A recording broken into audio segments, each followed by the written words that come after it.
What's scarier than a scary story? Perhaps a randomly generated scary story.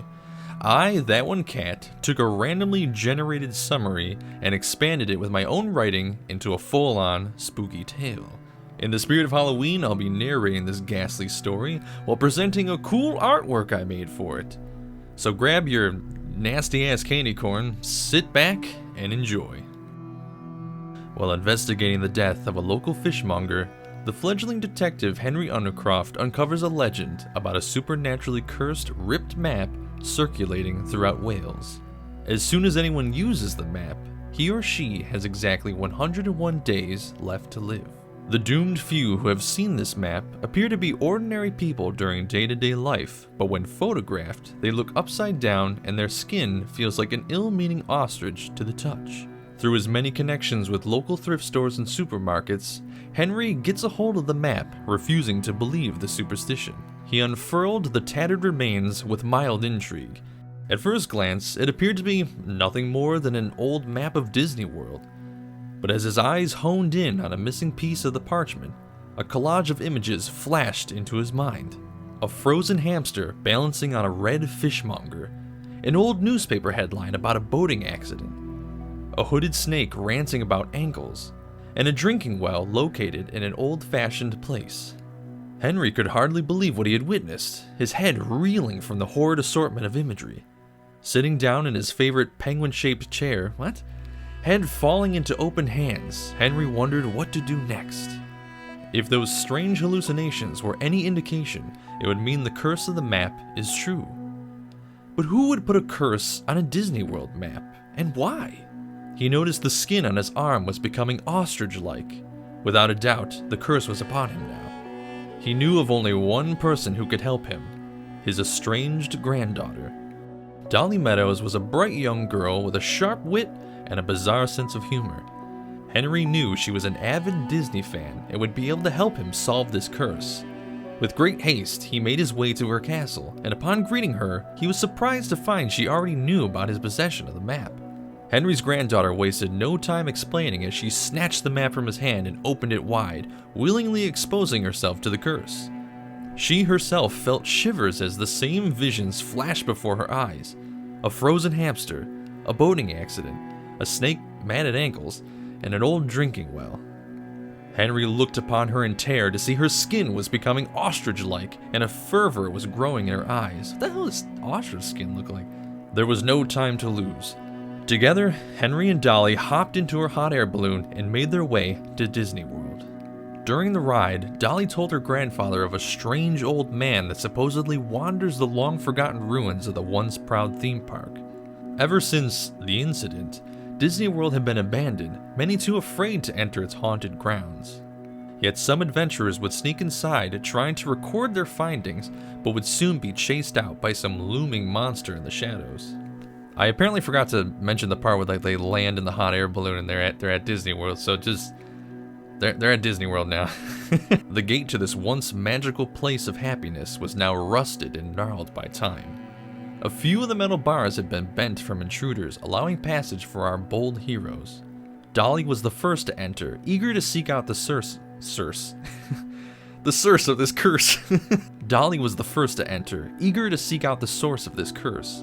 The moonlight painted the cracked pavement which led through the empty park and cast thick shadows around every corner.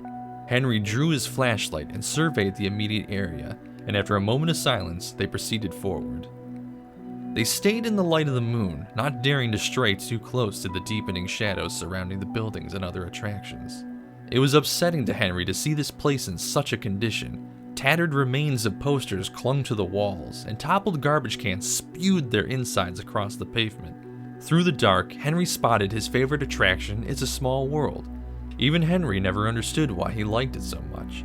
It was literally a ride where nothing happens. You're just being subjected to this really annoying, repetitive song over and over and over. Dolly suddenly came to a halt, pointing over to the castle at the center of the park. There was a faint light in the window of one of the tallest spires. Someone must be up there, they both thought. Just then, a cold, heavy hand landed on the shoulder of Henry, pulling him backward. Dolly's grandfather wrestled with the shadow before escaping its grasp and backing away. The flashlight flicked to the figure, revealing a scraggly man whose eyes were milky white and was now stumbling towards them with an incoherent gait. His clothes were as weathered as his face, and upon his head sat a pair of Mickey Mouse ears. Hey everybody, this is just a quick intermission. I hope you're enjoying the story, and if you haven't pooped your pants yet, please subscribe and leave a like. It will greatly support the channel, and I will be super appreciative. So share it with a friend, share this with a Disney fan, share... Anyway, back to the story. Henry guarded his granddaughter as they slowly backed away.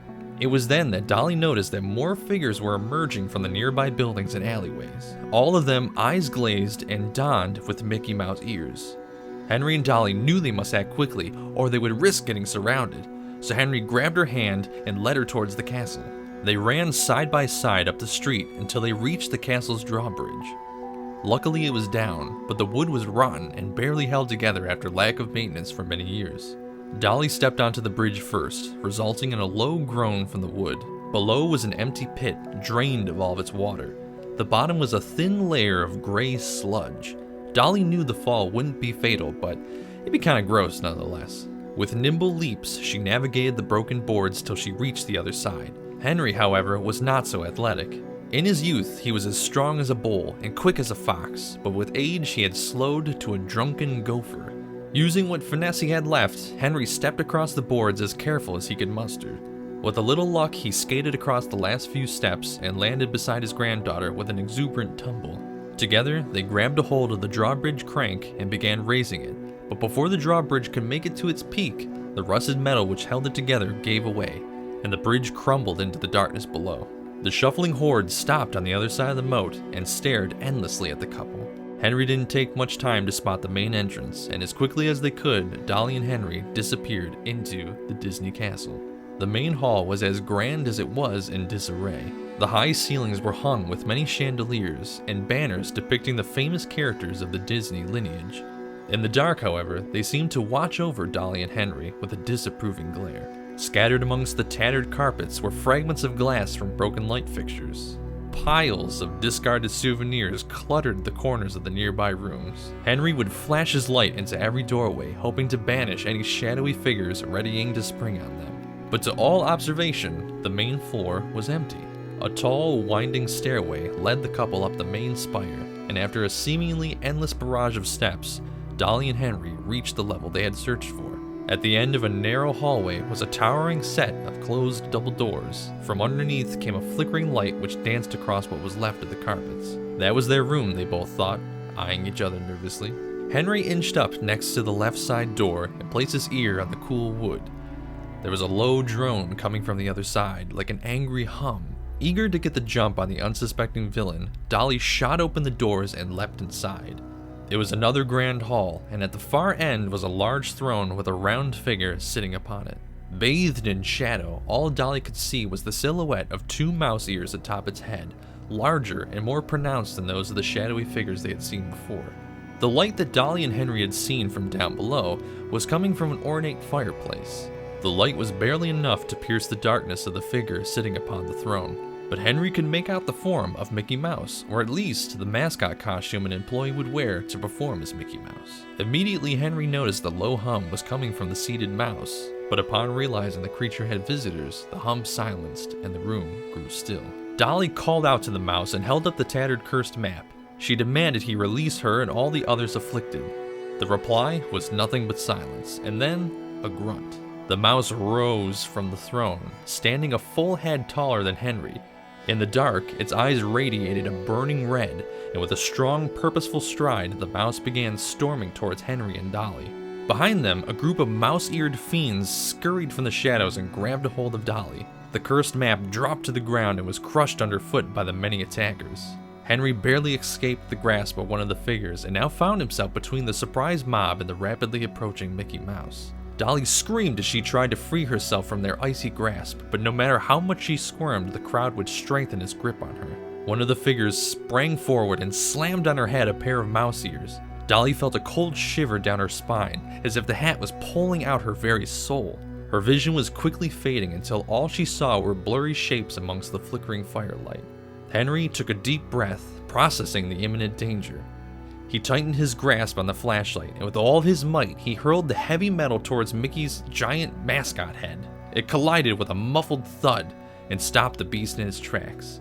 The bulbous head of the mouse rolled off its shoulders and hit the ground, revealing the face of a haggard old man underneath. The old man staggered for a moment and gasped for air as if he hadn't taken a breath in 100 years. A vile cloud of red mist flowed out of the neck of the suit, around his face, and dissipated into the air above him. The shadowy mouse-eared denizens froze in place, then released Dolly as they emerged from some kind of haze. The glazed-over look in their eyes vanished, and the humanity they once had slowly returned with sluggish confusion. Dolly reeled back to consciousness and ripped the mouse ears off her head, throwing them violently to the ground. Henry and Dolly approached the old man, who now sat on the floor gazing around the room with a concerned look. The old man looked to the fallen mouse head and then settled his gaze upon Henry.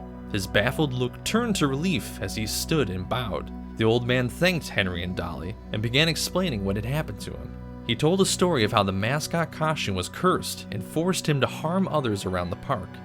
The old man created the cursed map and sent it out to the public, hoping it would draw in adventurers who could help break his own curse. Dolly exclaimed that the plan really didn't make any sense, but her and Henry were too distracted because their own curse had been lifted. Their ostrich-like skin had healed, and the visions of the hamster and whatever else I mentioned earlier vanished. Together, Henry and Dolly escorted the survivors along with the old man to the front gate of the Magic Kingdom, where several police cars awaited with flashing lights. The case of the cursed Disney map was solved, Henry thought. He gratefully thanked his granddaughter and complimented her on a job well done. He knew that he couldn't have solved this one without her. Dolly, of course, desired no reward. She was just happy to have another strange adventure under her belt. The next day, Henry returned to Wales and resumed his investigation of the local dead fishmonger. And it was at that moment that he wondered, what the hell is a fishmonger? Alright everybody, that's it for our spooky, scary story. Hopefully it doesn't keep you up at night, and hopefully you guys enjoyed it. I had a lot of fun making this one. This was a really cool thing to try out, and I think it went pretty well. I think the artwork turned out really nice too. So if you guys like this, please subscribe and turn on notifications and leave a like. It will greatly support my channel and I'll be super appreciative. And if you guys want to see me make more videos like this, please let me know in the comments. Do you want me to continue the tales of Dolly Meadows and her grandfather, Henry Undercroft? So I hope you guys have a good Halloween and stay spooky.